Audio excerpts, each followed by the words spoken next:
তো হ্যালো বন্ধুরা, শুভ সকাল। সবাই কেমন আছো? আশা করবো সবাই খুব ভালো আছো। তো একটা নতুন ভিডিওতে তোমাদের সকলকে স্বাগত জানাই। তো বন্ধুরা, সকালবেলা ঘুম থেকে উঠে পড়াতে গেছিলাম। তো পড়িয়ে এসে বাবা বললো যে এই মাঠে বীজ দিতে হবে।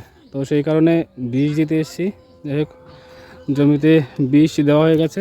তো কী বলো তো, এখন ভাবছি যে যদি পড়াশোনা না শিখে যদি মাঠের কাজ শিখতাম তাহলে হয়তো ভালো হতো। মানে রাজ্যের বর্তমান যে পরিস্থিতি সত্যি খুব খারাপ। চাকরি পেয়েও সেই চাকরি চলে যায়, এমন একটা রাজ্যে জন্মগ্রহণ করেছি। তো প্রায় 26,000 ক্যান্ডিডেট যারা কিনা মাস্টারের চাকরি করতো তাদের চাকরি চলে গেছে। এই হলো বর্তমান রাজ্যের পরিস্থিতি। তো কিছু বলার নেই। তো চলো বন্ধুরা, কিছু করার নেই, মাঠের কাজ তো করতেই হবে, তার সাথে পড়াশোনাও করতে হবে। দেখা যাক কি হয়। আমি একজন পিএইচডি হোল্ডার, এমফিল পিএইচডি করা রামকৃষ্ণ মিশনের ছাত্র। আজকে আমার সম্মানটা কোথায় গেল? আজকে আমি আমার পাড়ায় ঢুকতে পারবো না, সবাই বলবে দেখো চোর এসেছে, চোর এসেছে। আমি ইউনিভার্সিটি টপার, আমি ফার্স্ট ক্লাস ফার্স্ট, আমি গভর্নরের কাছ থেকে গোল্ড মেডেল নিয়েছি। তারপরে যদি আমাকে প্রমাণ করতে হয় আমি যোগ্য কি অযোগ্য, আমার কিছু বলার নেই। না করো, এইভাবে আমাদেরকে শাস্তি পেতে হবে।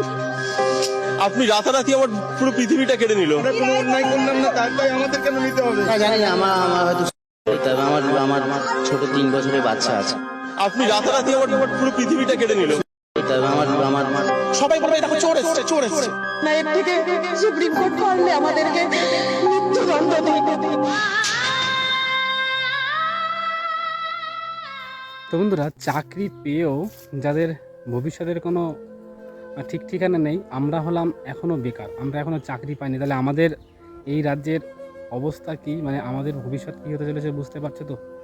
তো যাই হোক, এই হলো বিষয় বর্তমান আমাদের রাজ্যের পরিস্থিতি। ভবিষ্যৎ কি সেটা বলা এখনও ঠিক না। মানে ডিসাইড আমাদেরকেই করতে হবে যে আমরা কি করব, আমরা কি চাই, আমাদের ভবিষ্যৎ প্রজন্ম, আমাদের পরবর্তীতে যারা আসবে তারা কি করবে সেটা কিন্তু ডিসাইড কিন্তু আজকে আমাদেরকেই করতে হবে।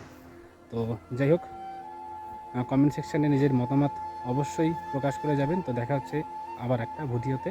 তো সবাই ভালো থাকবেন আর সাবধানে থাকবেন।